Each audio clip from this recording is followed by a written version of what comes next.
Dzień dobry Państwu. Jak wiecie, tydzień temu, nawet nie tydzień temu, w tamtym tygodniu, pod koniec tygodnia wrzuciłem filmik o prosumentach na starych zasadach i że u mnie wyjdzie spory rachunek za to, żeby przejść na to, co sobie elektrownia zażyczyła. Zgadza się, było tam parę błędów. Największym to był błąd przecinka, ale to już bardzo dużo osób zwróciło na to uwagę w komentarzach. Pomijając to, że wstawiłem to w opisie filmu i w pierwszym komentarzu przypiąłem, bo z tego zdenerwowania, jak wpadłem do domu, to na szybkich przeliczeniach to byłem normalnie roztrzęsiony, ile to trzeba będzie zapłacić za to, tylko że mi przesunęli o 2 miesiące. Nie jest to aż tak tragicznie, bo teraz na spokojnie to przeliczyłem i dzisiaj pokażę Wam mniej więcej, o co chodzi, więc zapraszam na odcinek.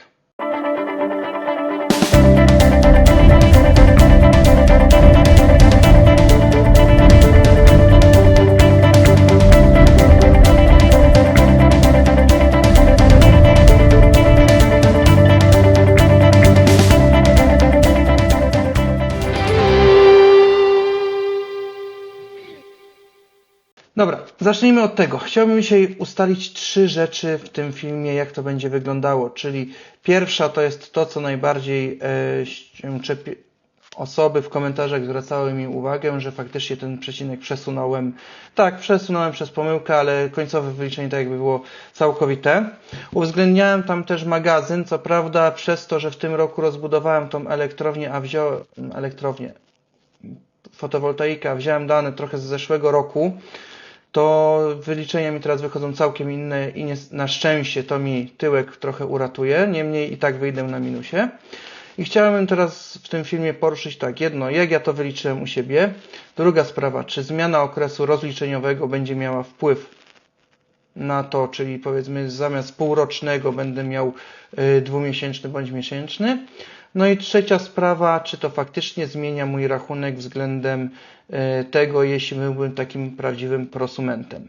Znaczy jestem prawdziwym prosumentem, ale trochę inaczej to widziałem, jak zakładałem instalację. To tak, pierwsza sprawa.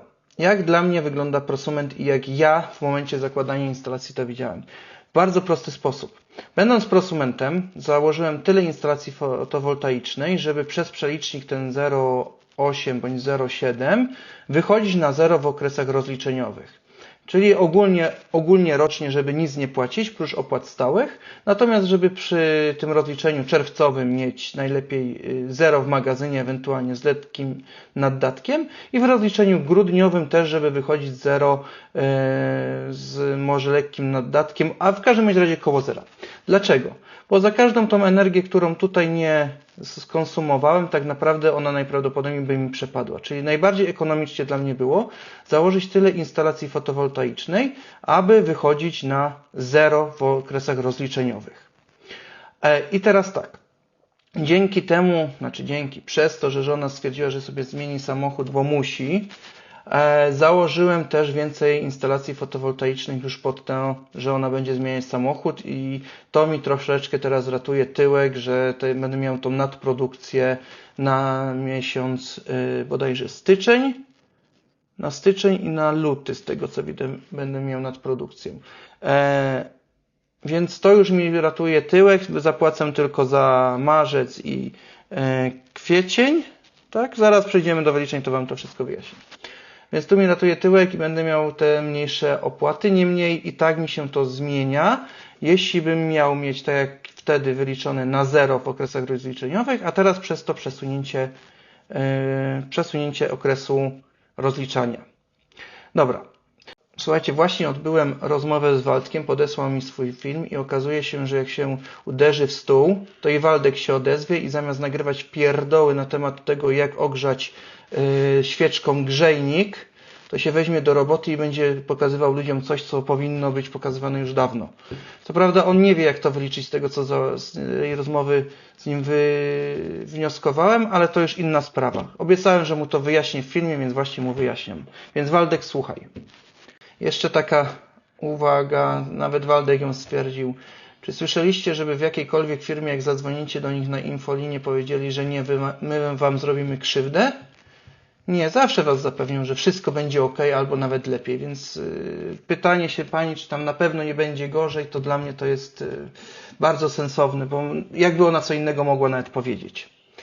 Nie będę już tutaj wnikał w to, jaki sens ma pytanie pani, co się dzieje z magazynem. Nic się nie dzieje z magazynem. Magazyn jest jak był w sieci, on po prostu ma rok ważności. Tak? Jeśli wyprodukowaliście coś w lipcu, to macie rok na wykorzystanie tej energii lipcowej, jest zliczona zawsze od najstarszego magazynu. Tu się nic nie zmienia. Zawsze tak było i tak jest. Natomiast przesunięcie tego okresu rozliczeniowego ma duży wpływ.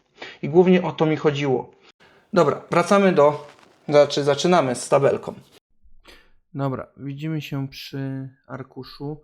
Niestety w tym wcześniejszym powstał mały problem, ale już mam nadzieję, że tym razem go naprawiłem. Nie wszystko w porządku, więc przejdźmy sobie do analizy. Dane są z lat 2023-2024, w zależności od tego, który miesiąc mi się udało wyłapać, bo te, które mogłem zasymulować, to wziąłem sobie dane, zasymulować. Te, które nie miałem w tym roku, to sobie przepisałem z tamtego roku, one będą troszeczkę mniejsze, bo w tym roku po wrześniu powiększyłem instalację, czyli te wyliczenia, które tutaj są, teoretycznie powinny być dla mnie na niekorzyść, bo będę miał w przyszłym roku znacznie większą produkcję z racji na rozbudowę tej fotowoltaiki. Ale przejdźmy sobie teraz do tego, co mi zrobiła elektrownia. Czyli jak to będzie wyglądało na tę chwilę w tym momencie. Czyli mamy tak. Z zeszłego roku, z 2023 zostało mi z grudnia 678 kWh w magazynie. Czyli w styczniu zużyłem z sieci 1890 kWh, do PG wyeksportowałem 148 kWh, co w sumie daje mi, że magazyn zwiększyłem sobie o 103 kWh, natomiast w sumie odejmując do rozliczenia w tym miesiącu będę miał 1890 minus 103, czyli daje mi 1742, co w ogólnej wartości daje mi wartość 1760 minus 678, 1742 minus 678. I tu mamy te wartości, podobnie są dla każdego miesiąca tutaj przeliczone. No i jak dojdziemy sobie do miesiąca rozliczeniowego, czyli czerwca, okazuje się, że na koniec czerwca zostanie mi jeszcze około 0,5 MW w magazynie wirtualnym, więc tutaj jestem na plus.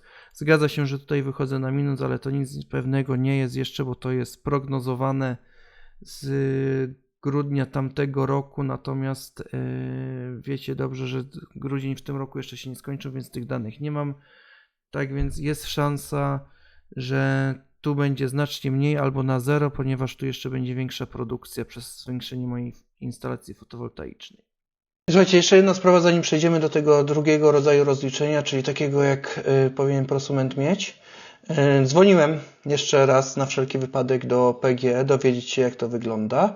Na temat tych komentarzy, co tam było, że no to wytoczyć im sprawę sądową, albo powiedzieć, że się nie zgadzam, że chcę rozliczenie, nie wiem, roczne, albo powrót do starego. Mniej więcej uzyskałem tą samą odpowiedź jak Waldek, czyli przejść do starego nie mogę wrócić, rozliczenia. PGE ma tylko miesięczne, dwumiesięczne i półroczne rozliczenia, więc to też jest lipa. No a na prawnika za, nie wiem, 2000 czy 3000 to nie wiem, czy mi się opłaca, bo więcej prawnik weźmie za pierwszą konsultację niż jest warte to jednorazowe przejście, więc mały raczej z dużym nie wygra. Przejdźmy sobie do dalszego podsumowania. W ogóle dajcie znać w komentarzach, co wy myślicie o tych walkach z korporacjami.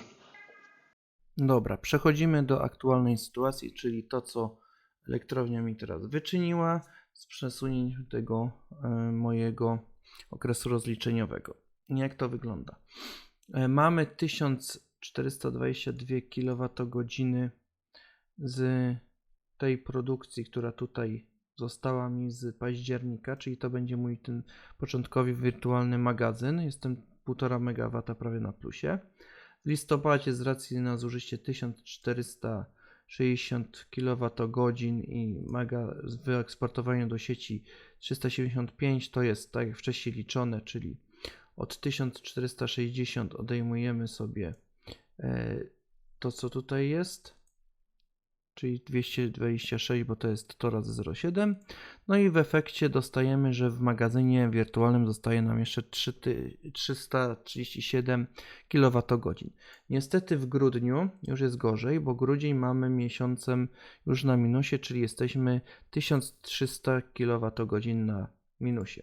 W styczniu jest jeszcze gorzej, bo podobijamy do tych 1300 do 3100. W lutym jeszcze gorzej, bo już mamy 3800 zużycia, bo nadal jest mała produkcja w stosunku do zużycia. Na szczęście w marcu nam się to powoli odbija, bo jesteśmy mniej więcej 1 do 1, czyli tutaj już nam to zużycie spada i w momencie rozliczenia kwietniowego jesteśmy 3254 kWh na minusie. W tym momencie przy moich rozliczeniach. Natomiast tak naprawdę, gdybym ja tej fotowoltaiki nie zmienił w stosunku do tych danych, co tutaj jest, bo tutaj są tylko 2 miesiące uznane z tą większą produkcją, bo tyle działa ta nowa fotowoltaika, to bym miał 5700. Dlaczego? Ponieważ w roku 2023 wyprodukowałem około 17 MW, w tym 2024 19,5, czyli różnica jest jakieś 2,5 MW, czyli należałoby ją dodać do wartości tutaj mojego zużycia, ponieważ o tą powinna być pomniejszony magazyn. Jak widzicie, to jest 5700, czyli w tym momencie najprawdopodobniej w kwietniu zapłacę około 4000, natomiast jeśli bym nie miał rozbudowanej fotowoltaiki, to bym zapłacił zaledwie 7500.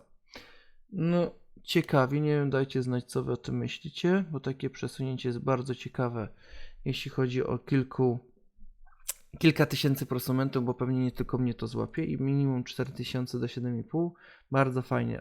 Oczywiście cena prądu to jest złoty 30, żeby nie było. I teraz tak, czy opłaca Wam się rozliczanie miesięczne czy roczne, bo tam ludzie powiedzieli, no to sobie zmień na miesięczne bądź roczne. Dzwoniłem do PGE, jest to niemożliwe, na czym zmniejszyć mogę, natomiast maksymalny okres rozliczeniowy to jest taki, jak ja mam 6 miesięcy, mogę sobie zmniejszyć na miesiąc bądź na rok. To, co Waldek pokazał, czyli już się nie da z tym walczyć, żeby cofnąć się do starego okresu rozliczeniowego. Na dobrą sprawę, to w tym momencie, jeśli bym sobie przeszedł na rozliczenie miesięczne bądź rozliczenie dwumiesięczne, to mi się całkowicie nic nie zmieni. Natomiast jest kłopot w tym, jeśli Wam magazyn cały nie wyrobi pod tym względem, że braknie Wam wcześniej mocy, czyli powiedzmy tu byście mieli zamiast w dwumiesięcznym tutaj już braki, to już Wam będzie na minus i powiedzmy to, co w dwumiesięcznym, to jakby 2 miesiące, no to jakoś Wam się to wyrówna, jeszcze będzie mniej na tym minusie, natomiast jeśli byście wzięli miesięczne i powiedzmy tutaj by się okazało, że macie już brak w rozliczeniu, czyli powiedzmy byłoby minus 300, tak, minus 300 kWh by Wam zostało, to w tym momencie musicie już sobie zsumować do tego jednomiesięcznego te wszystkie elementy, czyli dodajecie sobie po prostu koszt i każdy taki miesiąc, który Wam wychodzi na minus, bo nie macie już wirtualnego magazynu, musicie za niego zapłacić. Nie macie czasu, żeby nadrobić na ten koszt w innym miesiącu. Więc jak dla mnie oczywiste jest, że półroczne rozliczenie jest lepsze, ponieważ pozwala Wam, tak jakby tutaj nawet jeśli nie macie możliwości w danym miesiącu wyprodukować tyle energii, to jest szansa, że przyszłe miesiące Wam to naprodukują do tyłu, że tak powiem. Dobra, teraz jeszcze do tego, co Waldek powiedział, że to nie ma żadnej różnicy, czy albo będzie znikoma, bo on się tam od tej pani tak dowiedział, że będzie znikoma różnica w stosunku do opłaty względem starego rozliczenia i nowego. No faktycznie znikoma, bo tylko niemal 10-krotna. Więc co to jest? A tak bez podśmiewywania się, to rozliczamy tutaj tak samo jak to, co Waldek powiedział i ja co mówiłem, że prosument rozliczał się mniej więcej na zero względem całego roku, czyli powiedzmy w grudniu, na koniec grudnia dążyliśmy do tego, żeby mieć zero w wirtualnym magazynie, bo nie było sensu oddawać tej energii do PGE. Czyli dążyliśmy tak, żeby nie mieć w końcu straty tej energii, pieniędzy za tą energię. I tak, w styczniu, jeśli wchodzimy z zerowym magazynem z grudnia, no bo powiedzmy, że zakładamy, że prosument tak miał, to w styczniu do opłaty będzie 1700 kWh, w lutym będzie 2500 już, no i tutaj marzec na szczęście już wychodzi na plus, czyli będzie 2230, później w kwietniu będzie 1869, w maju będzie 955, no i w czerwcu będzie tam 200 kWh do rozliczenia, czyli wychodzimy mniej więcej powiedzmy około zera, tak? To około zera może być różnie traktowane, ale akurat 200 kWh to tam są 2-3 dni jak u mnie. Więc jeśli by było to na starym rozliczeniu, czyli grudzień, czerwiec, to się okazuje, że w czerwcu by było do zapłaty tylko jakieś 250 zł. Natomiast jeśli nam teraz to cofnęli, tak, i to jest, chodzi nam zawsze o ten jeden rok w tym momencie, co nam cofają, to podobnie jak wcześniej, zaczynamy w grudniu z zerowym magazynem, bo założenia są te same, czyli to, co było tutaj, nawet gdyby to było jakieś zużycie, to i tak zakładamy, że do grudnia mieliśmy ze starego magazynu wirtualnego tę energię, więc tutaj mamy 0 też.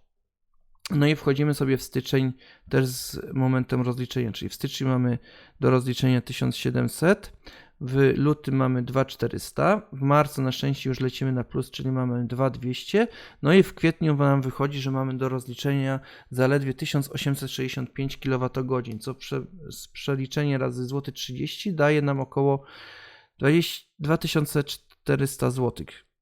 Więc mniej więcej 10-krotność tego, co by było do zapłaty przy starym rozliczeniu.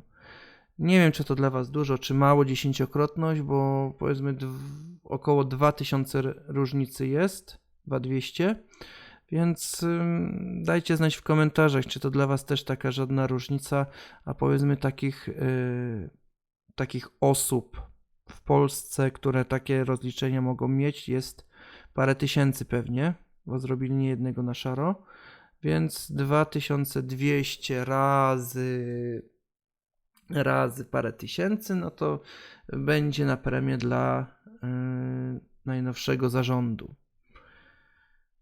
Nie wiem, co o tym myśleć. Podchodziłem do tego rozliczenia kilka razy i to za każdym razem mnie załamuje. Dajcie znać, czy Wy też będziecie mieli takie kłopoty z przejściem na inny okres rozliczeniowy, czy Was też to dotyczy, bo dużo osób ma miesięczne czy dwumiesięczne w innych sieciach, to może ich to tam tak bardzo nie dotknąć, natomiast ci, co mają półroczne i tak samo ich cofnęli, może tutaj być niemiła niespodzianka w kwietniu, kiedy przyjdzie rachunek do zapłaty za ten sezon grzewczy w tym roku. Dobra, dziękuję bardzo za uwagę. Jeśli Wam się filmik spodobał i cokolwiek Wam pomógł w tych rozliczeniach, to tutaj prosiłbym o jakąś łapkę w dół czy w górę, jeśli się nie zgadzacie. Proszę też również o jakieś uwagi w komentarzach, czy te moje wyliczenia są poprawne. I jeśli chcesz więcej takich rzeczy bądź fajnych rzeczy się dowiedzieć, to zapraszam do subskrypcji tego kanału. To naprawdę motywuje. Dziękuję za dzisiaj i widzimy się przy okazji kolejnego odcinka.